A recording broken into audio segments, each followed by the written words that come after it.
오늘 본문을 가지고 사람이 곧 전략이다 라는 제목으로 하나님의 말씀을 증거하겠습니다. 교회에서 제일 중요한 전략은 바로 사람입니다. 사람을 세우는 것입니다. 사람을 세우면 일이 이루어지게 됩니다. 맨파워라는 말을 우리가 종종 하게 되죠. 사람이 모이면 힘이 생기는 거예요. 사람이 모이면 조직이 이루어지고 그 조직이 어떠한 목적을 향해 한 방향으로 움직이는 것이죠. 교회는 예수 그리스도를 믿는 사람들의 모임입니다.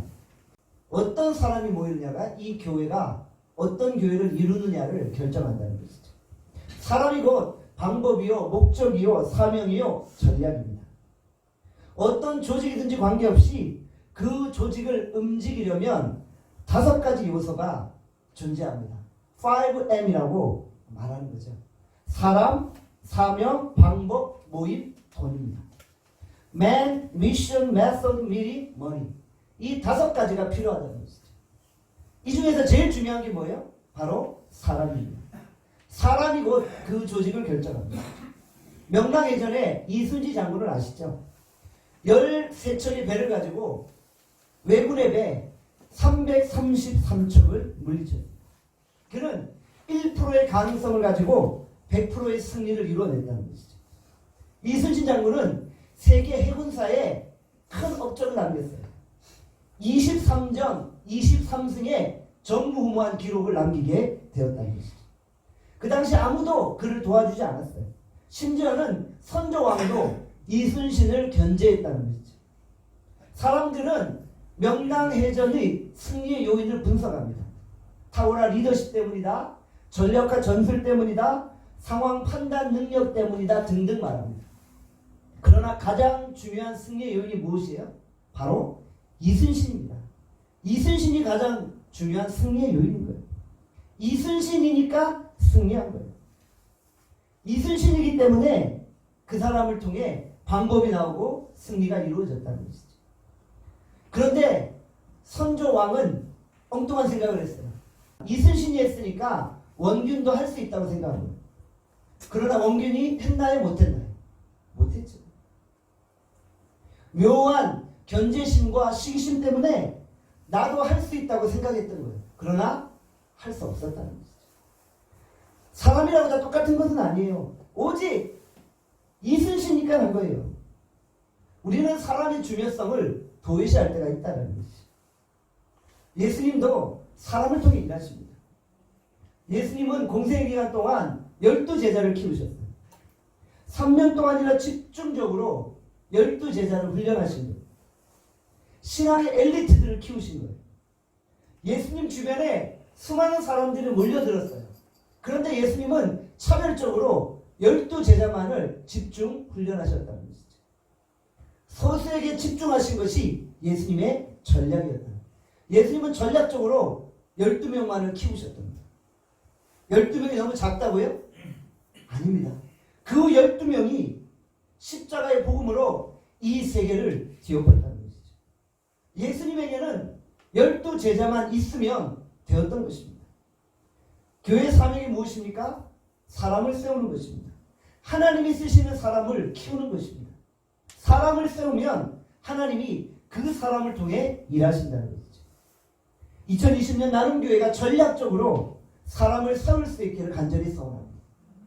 이제 우리 나눔교회가 하나님의 영광을 일어나기 위해서는 많은 믿음의 사람들이 일어나야 한다는 것이죠. 나눔교회는 설립 때부터 사도행전적인 교회를 꿈꾸고 나갔습니다.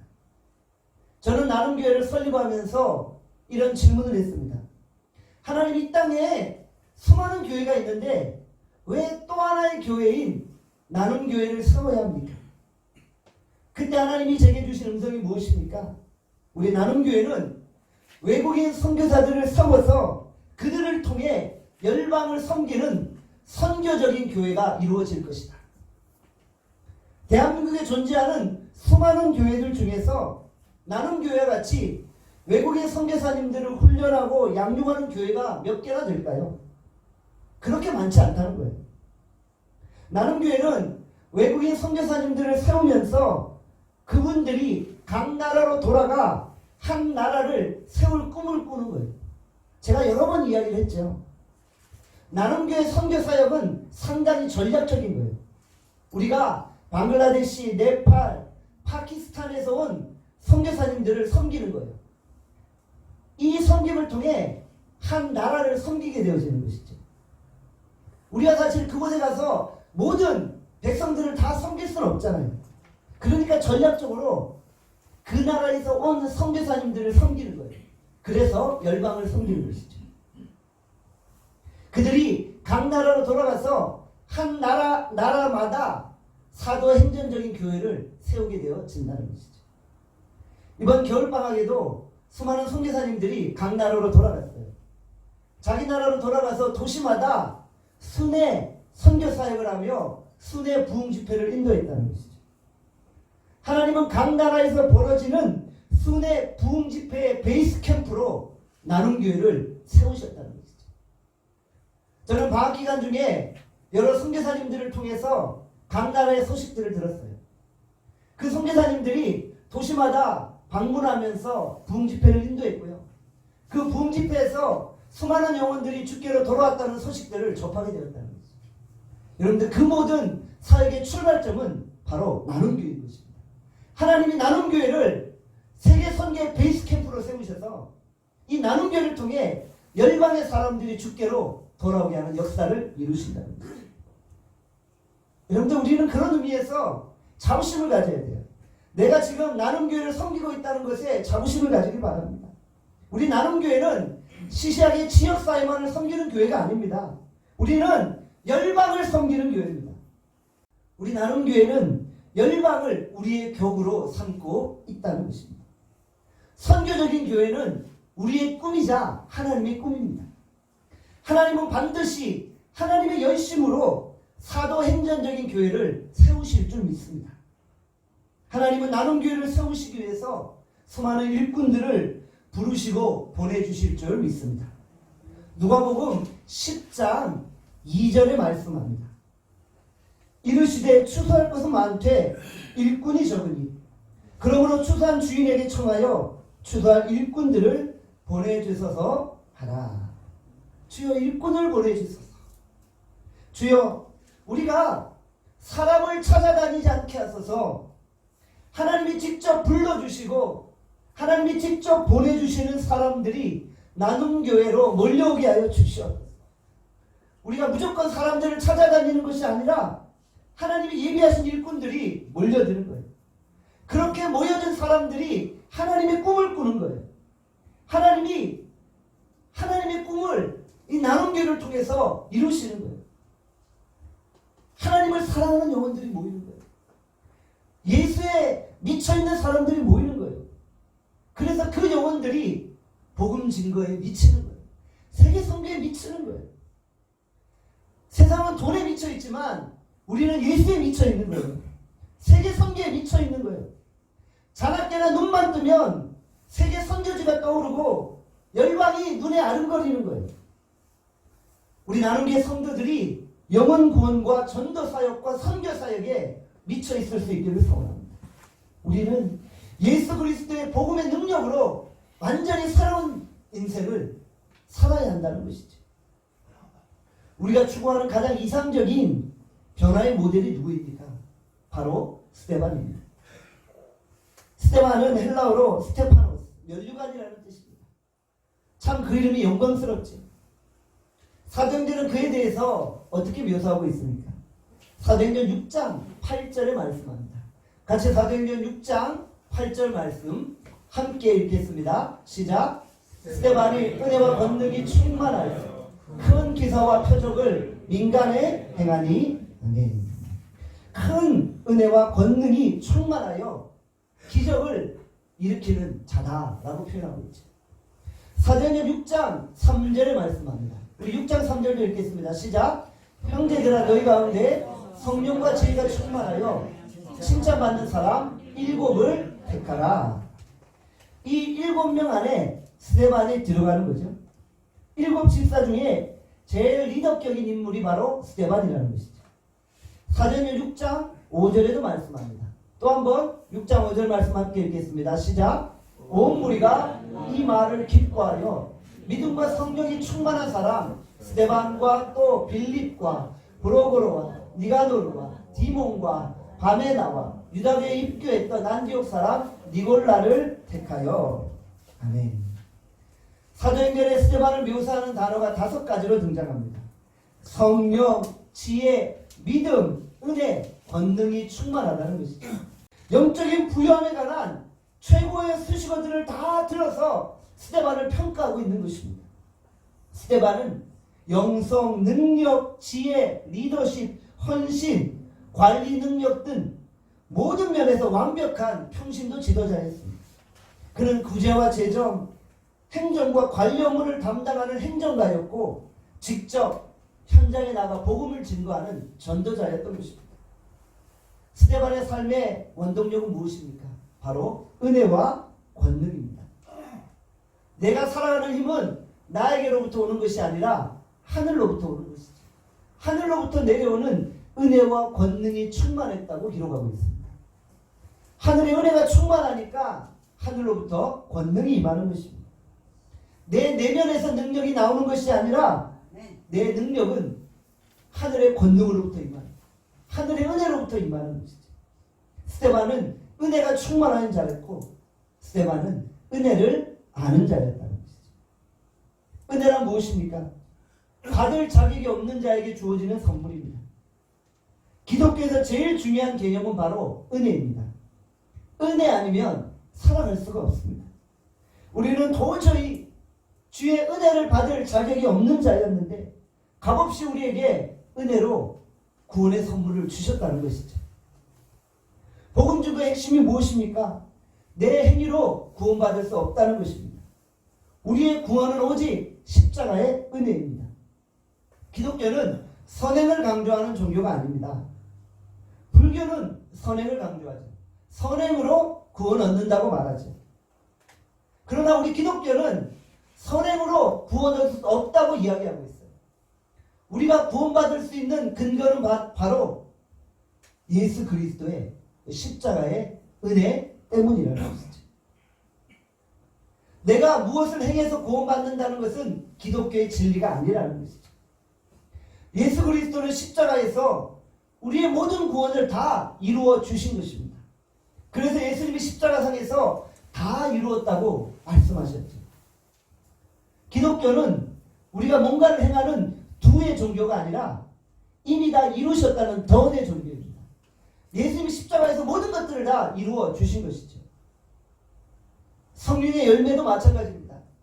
내가 무언가를 행해서 성령의 열매를 맺는 것이 아니라 내가 그저 예수님 안에 거하고 예수님 안에 적붙어 있을 때 성령의 풍성한 열매를 맺게 되어진다는 것이죠.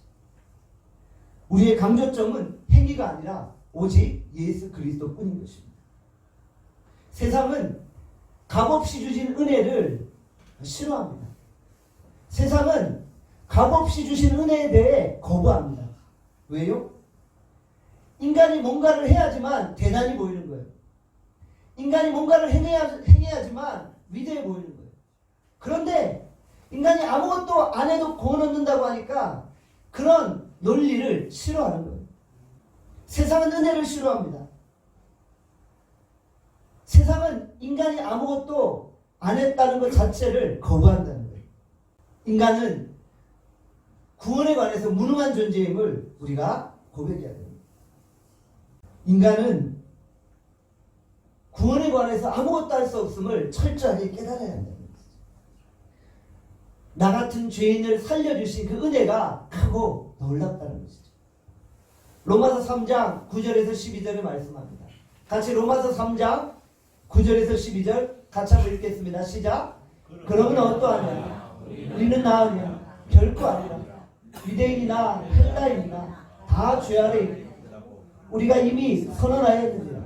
기록된 바 의는 없나니 하나도 없으며 깨닫는 자도 없고 하나님을 찾는 자도 없고 다 치우쳐 함께 무익하게 되고 선을 행하는 자가 없나니 하나도 없도다.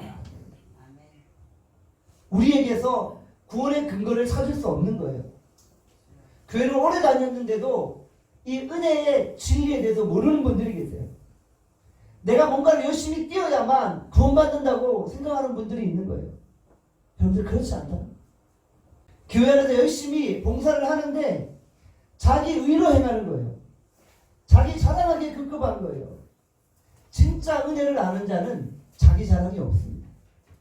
우리가 주님 앞에 자랑할 것이 무엇이 있나요? 은혜 아니면 다 죽을 인생들인데 은혜로 우리를 살려주셨잖아요. 스데반은 이 은혜를 알았던 것입니다. 그래서 그 은혜의 복음을 증거하다가 순교자의 반열에 오르게 되었던 것입니다. 우리 나눔교회 안에도 스데반과 같은 평신도 지도자들이 벌떼처럼 구름대처럼 일어날 수 있기를 간절히 소원합니다. 사도행전 6장 9절에서 10절을 말씀합니다. 우리 같이 사도행전 6장 9절에서 10절 함께 읽겠습니다. 시작. 어떤 자들이 일어나 스데반과 더불어 논쟁할세. 스데반이 지혜와 성령으로 말함을 그들이 능히 당하지 못하여. 스데반은 지혜로 충만한 자였습니다. 그래서 그가 무슨 일을 하든지 항상 맡겨진 일을 지혜롭게 행했다는 것이죠. 본문에 나타난 지혜는 세상적인 경험이나 세상적인 지식을 말하는 것이 아닙니다. 우리가 말하는 일반적인 지식은 헬라어로 그노스인데 이것은 학습에 의한 것입니다. 그러나 본문에 나타난 지혜는 헬라어로 소피아로서 이것은 학습에 의한 것이 아니라 하늘로부터 주어지는 것이죠. 교회는 세상 일과 다릅니다. 세상 일은 세상적인 경험이나 세상적인 지식에 유용합니다. 그러나 교회 일만은 세상적인 지식으로 할 때 부작용을 낳게 되는 겁니다. 세상적인 지식이 오히려 주의 일을 방해할 때가 있다는 거죠. 세상적인 경험이나 이성적인 방법이 오히려 주의 일에 장애거리가 될 수도 있다는 것이죠.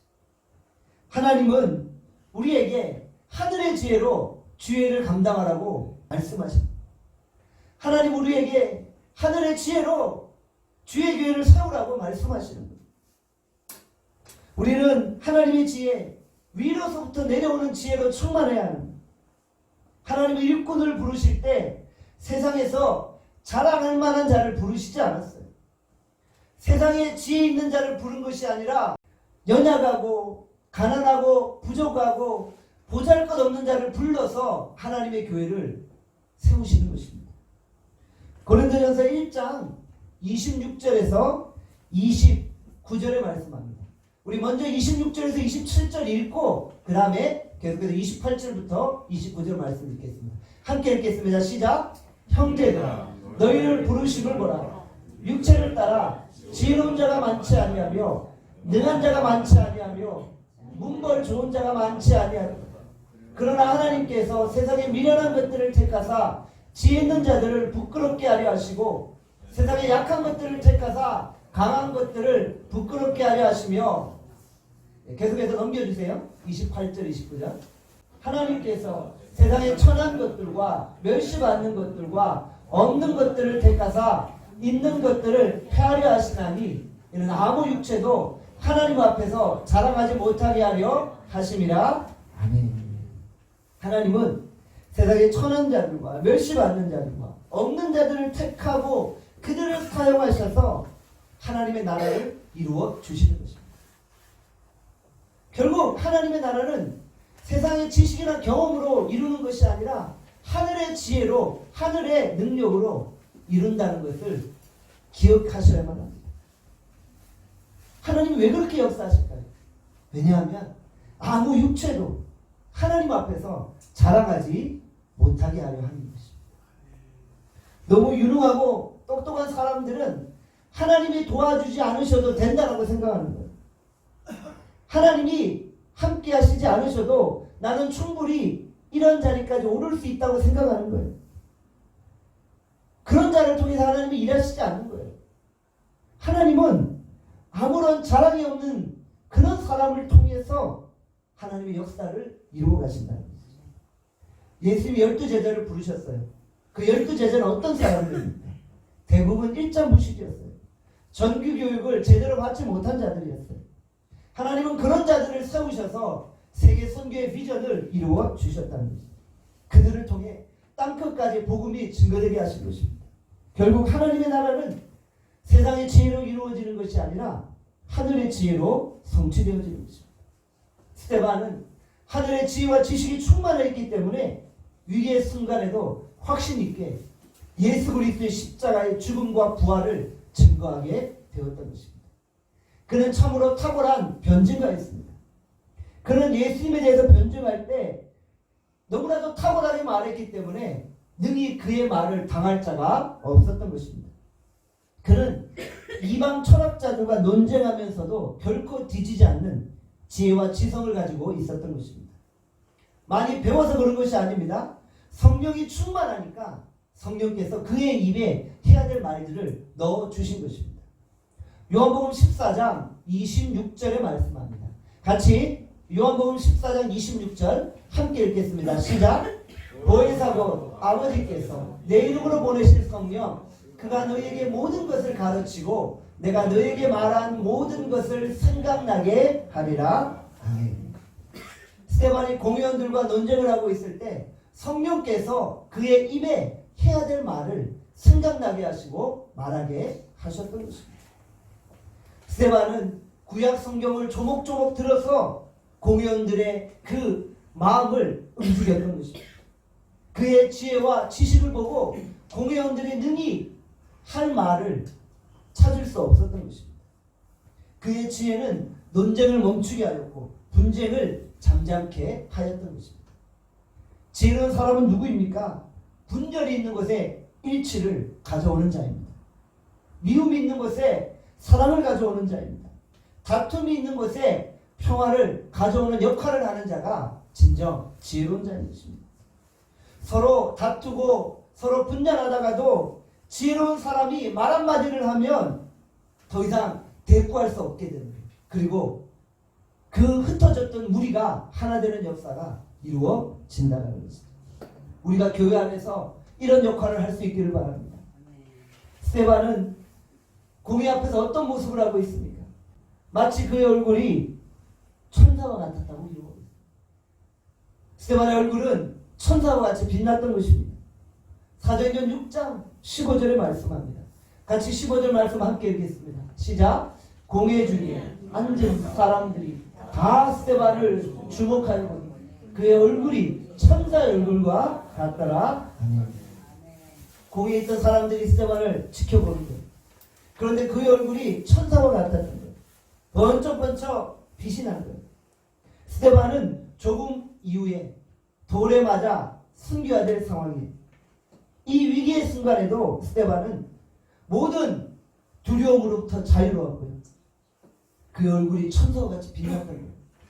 뭐가 그렇게 기쁜지 모르겠지만 그 얼굴이 천사와 같이 변형되었다는 것이지. 바로 성령 충만한 자의 모습인 것입니다. 스데반의 몸은 세상에 있지만 그의 마음은 하늘의 영광을 바라보고 있었던 것입니다. 그는 세속적인 욕망에 사로잡힌 삶이 아니라 하늘의 영광을 사모하며 살아가고 있었던 것입니다. 예수님이 변화산에서 그의 얼굴이 완전히 변화되셨던 장면이 등장하죠. 마태복음 17장 2절에 말씀합니다. 같이 읽겠습니다. 시작. 그들 앞에서 변형되사 그의 얼굴이 해같이 빛나며 어찌 빛과 같이 희어졌더라. 아멘. 변화산에서 예수님의 모습도 빛과 같이 해와 같이 변화되었죠. 제자들이 도저히 그의 얼굴을 바라볼 수 없을 정도였습니다. 그의 얼굴 속에서 하늘의 영광이 머물렀던 것입니다. 구약 성경에 보면 또한 이처럼 빛났던 인물이 등장하죠. 누구입니까? 바로 모세입니다. 모세는 시내산에서 십계명을 받을 때 40일 동안 금식하였죠. 금식을 마치고 이 땅으로 내려올 때 그 얼굴이 어떠했습니까? 하늘의 영광이 그 얼굴 가운데 머물렀고 그 얼굴이 너무나도 빛나서 수건으로 그 얼굴을 가리게 되었던 것입니다. 일반적으로 40일 동안 금식을 했더니 얼마나 얼굴이 초췌했겠어요. 의학적으로 보면 얼굴이 누렇게 떠야 됐던 거예요. 그러나 그 얼굴이 해같이 빛났던 것이죠. 이것은 의학적으로 결코 해석할 수 없는 그런 상황이에요. 성령이 그와 함께하고 하늘의 영광이 그 얼굴에 머무니 그 얼굴이 빛났던 것입니다. 기도를 많이 하니까 하나님의 영광이 그 얼굴을 빛나게 했던 것입니다. 나누교회 성도들 가운데 하나님의 영광이 머물기를 원합니다. 그래서 여러분의 얼굴이 해와 같이 빛나는 역사가 일어날 수 있기를 바랍니다. 우리 함께 따라합시다. 당신을 보니 예수님을 본 듯 합니다. 어쩌면 그렇게 예수님 닮았어요. 우리가 예수님을 닮았고 우리를 통해 예수의 영광이 드러날 때 우리 얼굴은 해와 같이 빛나게 되어진다는 것이죠. 아브라함 링컨이 이런 말을 했죠. 나이 40이 되면 자기 얼굴에 책임을 져야 한다. 원래 이 링컨의 얼굴이 범죄자형이라고 하잖아요. 그런데 그는 자신의 생각을 바꾸고 마음을 바꿔서 자기 인생조차 바뀌게 되었다고 합니다. 얼굴은 우리의 마음을 표현한다고 합니다. 마음의 생각이 투영되는 것이 바로 얼굴입니다. 얼굴에 해당되는 단어는 프로소폰인데 이 단어는 인격을 표현할 때도 같은 용어로 사용되어집니다. 사람의 얼굴은 사람의 인격이요 내면의 표현입니다. 결국 우리의 내면에 성령이 충만할 때 자연스럽게 얼굴이 빛나게 되어진다는 것이죠. 어떤 사람은 항상 찡그린 얼굴을 해요. 그 마음속에 고통과 아픔이 있는 거예요. 어떤 사람은 항상 환한 얼굴을 하고 있어요.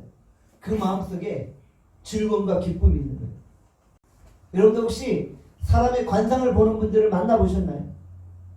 관상은 사람의 생김새를 보면서 그 사람의 운명을 판단하는 거예요. 얼굴 속에서 한 사람의 미래를 볼 수 있다는 거예요. 얼굴 운명론이죠. 저는 관상을 그렇게 신뢰하지 않아요. 왜냐하면 사람의 얼굴은 타고난 것보다 만들어진다고 생각하기 때문이에요. 어떤 한 소년이 큰 바위에 나타난 인자한 얼굴을 바라보며 나도 저런 얼굴을 가지고 싶다 생각했다고 합니다. 먼 훗날 그 소년이 어떻게 되었을까요? 자신의 얼굴이 그 큰 바위 얼굴을 그대로 담게 되었다고 합니다. 우리 얼굴은 우리의 내면이 어떤 생각을 하느냐에 따라서 달라지는 것이죠. 예쁘고 못생긴 것은 유전됩니다. 그러나 인상은 우리의 마음에 따라 달라지게 되어진다는 것이죠. 뻣뻣한 얼굴을 한 사람이 있어요. 그의 내면이 불안한 거예요. 우리의 마음이 편안하면 우리 얼굴에서도 웃음꽃이 피게 되어진다는 것이죠. 우리 얼굴이 주변 사람들에게 어떻게 비춰지길 원하십니까? 스테반같이 얼굴에 빛이 나고 천사와 같은 얼굴을 할 수 있기를 바랍니다. 오늘 저는 예배 자리에 오기 전에 거울에 비친 제 얼굴을 봤어요. 제가 오늘 이런 설교를 해야 되기 때문에 성도들에게 비춰진 제 얼굴은 어떨까 생각해 보았어요. 교회를 개척하면서 지쳐있는 그런 얼굴일까? 아니면 교회 개척사에게도 불구하고 감격과 정말 주의 은혜로 충만한 얼굴일까? 여러분의 얼굴에 피곤함이 사라지기를 바랍니다. 복수와 증오의 얼굴은 다른 사람에게 간증거리가 될 수 없다는 거예요.